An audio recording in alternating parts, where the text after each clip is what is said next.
Hello mga kaibigan, welcome ka sa ating channel kung saan maaari kang makakuha ng kaalaman. Kaya mag-subscribe lamang po para sa mas marami pang video sa hinaharap.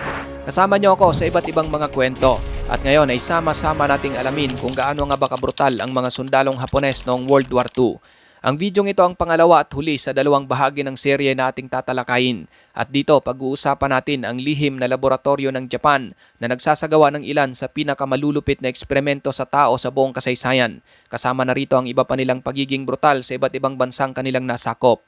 Pero bago iyon, inanyayahan ko kayong panuurin ang unang bahagi ng seryeng ito.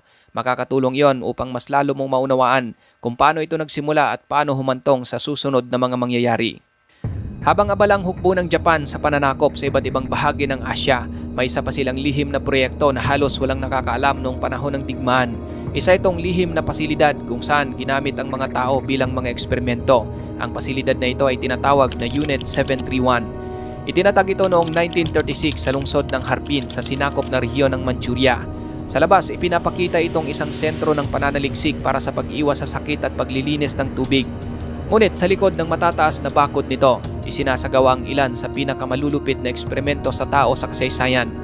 Ang pinuno ng Unit 731 ay si Shiro Ishii, isang doktor at opisyal ng Imperial Japanese Army. Naniniwala si Ishii na ang biological weapons o mga sandatang gumagamit ng mga mikrobyo at sakit ay maaaring maging makapangyarihang sandata sa panahon ng digmaan. Dahil dito, binigyan siya ng malaking pondo at suporta upang isagawa ang kanyang mga pananaliksik. Upang maisagawa ang mga eksperimento, gumamit ang Unit 731 ng mga bilanggo. Karamihan sa kanila ay mga Chino. Ngunit mayroon ding mga Koreano, Mongolian, Soviet at ilan pang bihag mula sa iba't ibang bansa. Kabilang din sa mga naging biktima ang ilang babae at bata. Sa halip na tawaging mga bilanggo, tinawag silang maruta, na ang ibig sabihin ay troso o kahoy. Ayon sa maraming historiador, ginawa ito upang alisin ang kanilang pagkatao at ituring silang parang mga bagay lamang. Isa sa pinakakilalang gawain ng Unit 731 ay ang human experimentation. Isinagawa nila ang iba't ibang eksperimento sa mga buhay na tao upang pag-aralan kung paano kumakalat ang mga sakit at kung paano tumugon ang katawan sa matinding pinsala. Isa sa mga pinakakontrobersyal na eksperimento ay ang vivisection. Sa prosesong ito, inooperahan ang mga bihag habang sila ay buhay at kadalasan ay walang anesthesia. Layunin nilang makita kung paano naapektuhan ng sakit ang mga laman loob ng tao nang hindi nababago ng pagkasawi ang mga organ. Dahil dito, maraming biktima ang binawian ng buhay sa matinding sakit habang isinasagawa ang eksperimento. Nagsagawa rin sila ng tinatawag na frostbite experiments. Nilalantad nila ang mga kamay o paa ng mga bihag sa matinding lamig hanggang sa tuluyang magyelo ang laman. Pagkatapos nito, iba't ibang paraan ang kanilang sinusubukan upang malaman kung paano ito maaring gamutin.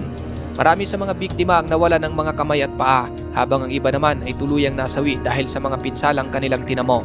Bukod dito, nagsagawa rin ang Unit 731 ng mga eksperimento gamit ang mga nakakahawang sakit tulad ng plague, cholera, anthrax at iba pang mapanganib na mikrobyo. Sinasadyang mahawaan ang ilang bihag upang pag-aralan kung paano kumalat ang mga sakit at kung gaano ito kabilis kumitil ng buhay. Hindi lamang sa loob ng laboratorio isinagawa ang mga eksperimento.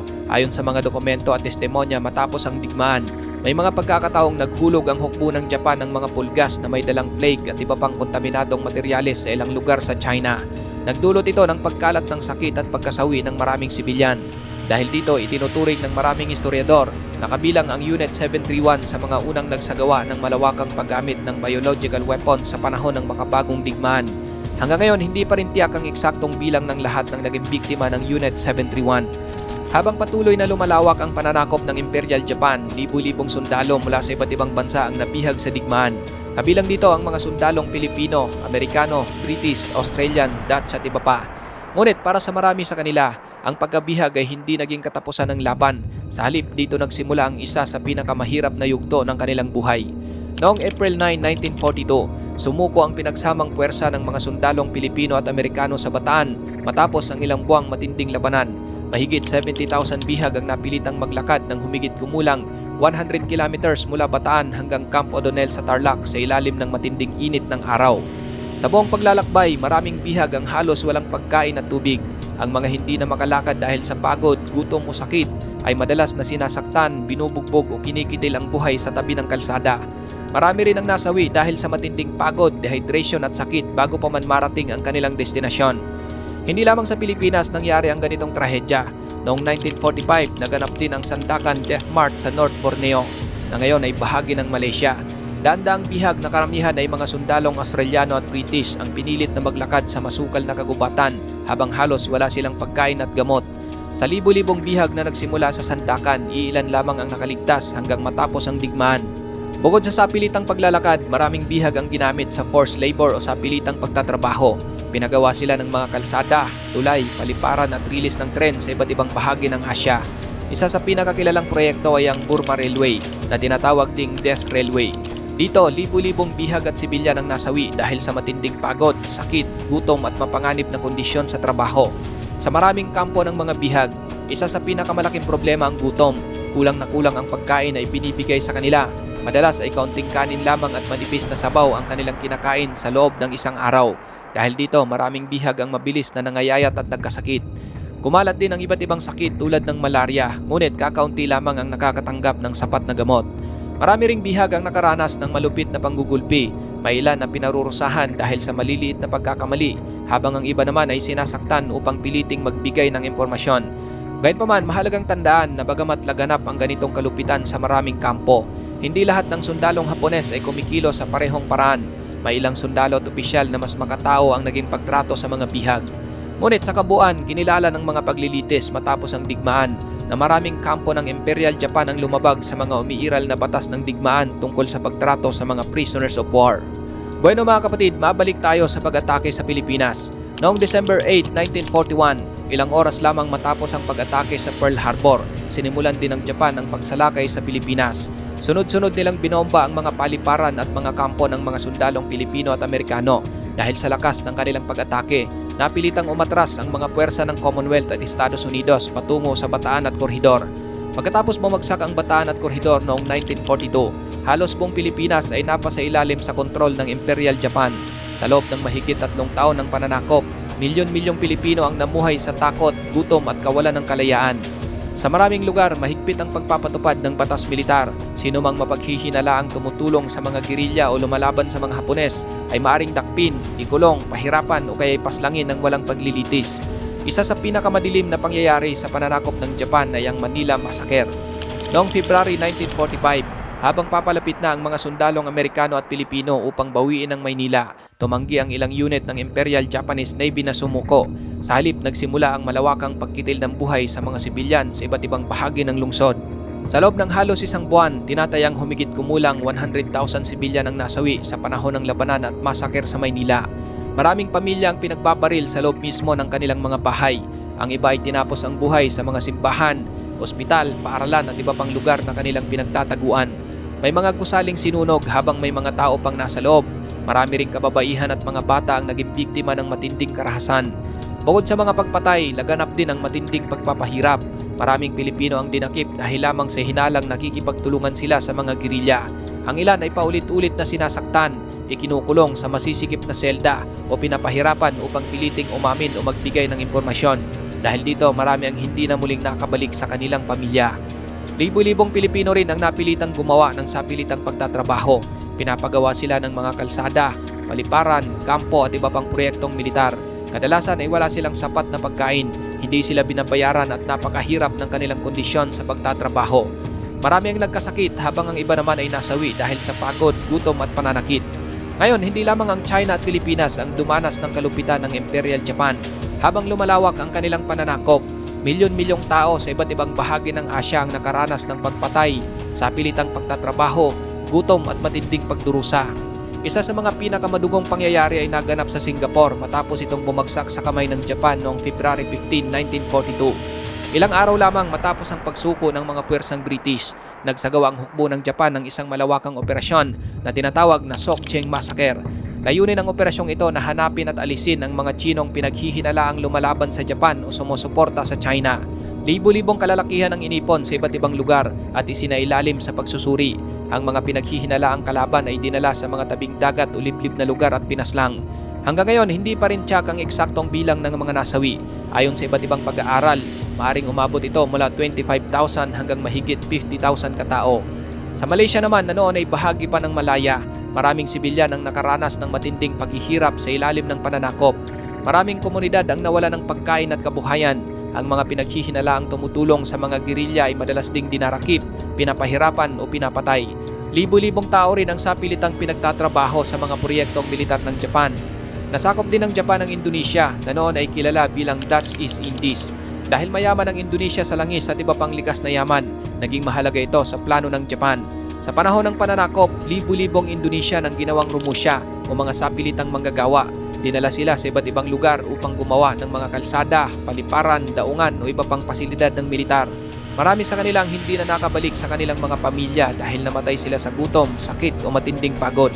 Maging ang Thailand na naging kaalyado ng Japan noong digmaan ay hindi rin nakaiwas sa epekto ng kanilang mga operasyon. Ginamit ang teritoryo ng Thailand bilang pangunahing ruta ng hukbo ng Japan patungong Burma. Libu-libong manggagawa at bihag ang pinilit magtrabaho sa pagtatayo ng Burma Railway sa loob ng teritoryo ng Thailand, kung saan marami rin ang nasawi. Pagkatapos ng digmaan, marami sa mga nakaligtas mula sa iba't ibang bansa ang nagbigay ng kanilang mga testimonya, ang kanilang mga salaysay kasama ang mga dokumento at ebidensyang nakalap ng mga Allied Forces ay naging mahalagang bahagi ng mga paglilitis sa mga opisyal ng Imperial Japan. Sa paglipas ng mga taon, naging malinaw sa mga historiador na ang mga kalupitang naganap sa iba't ibang bansa ay hindi lamang bunga ng magkakahiwalay na insidente. Sa maraming lugar, kapansin-pansin ang magkakatulad na paraan ng pananakot, pagpapahirap at marahas na pananakot. Ngunit isang mahalagang tanong ang nananatili, bakit naging ganito kalupit ang ilang sundalo ng Imperial Japan? Ano ang nagtulak sa kanila upang gawin ang mga bagay na ito? Ayon sa maraming historiador, walang iisang dahilan ang makakapagpaliwanag sa kanilang mga ginawa. Sa halip, ito ay bunga ng pagsasama-sama ng kultura ng militar, matinding propaganda, mga paniniwala noong panahong yon, at ng mabagsik na pagsasanay na kanilang pinagdadaanan bago sila ipinadala sa digmaan. Isa sa mga madalas na binabanggit ay ang impluensya ng Bushido Code. Ang Bushido ay tradisyonal na kodigo ng mga samurai na nagbibigay diin sa katapatan, disiplina, katapangan at kahandaang ibuwis ang sariling buhay para sa tungkulin. Ngunit ang ilang ideya mula sa Bushido ay binigyan ng ibang kahulugan ng militar ng Japan noong dekada 1930 at 1940. Ginamit ito upang palakasin ang paniniwalang ang pagsuko ay isang malaking kahihiyan at ang pagkamatay sa labanan ay mas marangal kaysa mabihag ng kalaban. Dahil dito, maraming sundalong Hapones ang lumalaking naniniwalang ang isang sundalong sumusuko ay nawawala ng dangal. Ang paniniwalang ito ay nakaapekto rin sa paraan ng kanilang pagtrato sa mga prisoners of war dahil tingin nila ay pinili ng mga bihag ang kahihiyan kaysa lumaban hanggang kamatayan. May mga sundalong nawala ng paggalang sa kanila at naging mas malupit ang pagtrato. Ngunit hindi lamang Bushido ang nakaimpluwensya sa kanilang pag-uugali. Mula pa lamang sa pagsasanay, dumaan na ang maraming sundalo sa matinding military indoctrination. Tinuruan silang sumunod sa utos ng kanilang nakakataas ng walang pagtatanong.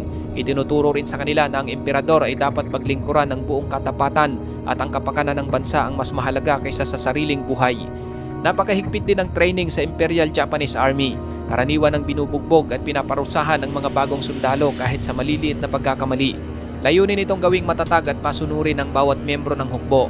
Ngunit ang ganitong sistema ay nagdulot din ng kultura ng karahasan kung saan ang pananakit ay naging normal na bahagi ng buhay militar.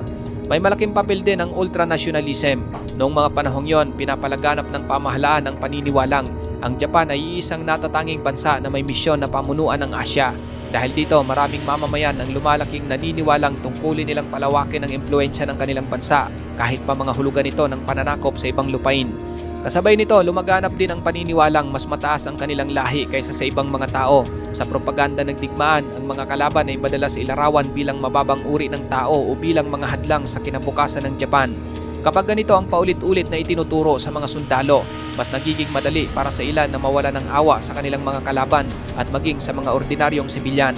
Tinatawag ito ng maraming historiador na dehumanization. Ibig sabihin, kapag ang isang tao ay hindi na tinitignan bilang kapwa-tao kundi bilang isang bagay o kaaway lamang, mas nagiging madali para sa ilan na gumawa ng mga bagay na sa normal na sitwasyon ay hindi nila magagawa. Sa huli mga kapatid, ang mga kalupitang ginawa ng ilang sundalo ng Imperial Japan ay hindi may papaliwanag ng iisang dahilan lamang. Ito ay bunga ng pagsasama-sama ng matinding militarismo, propaganda, ultranationalism, dehumanization ng kalaban at isang sistemang halos hindi nagbibigay ng puwang para sa pagtutol. Ikaw kapatid, ano ang masasabi mo sa bidyong ito?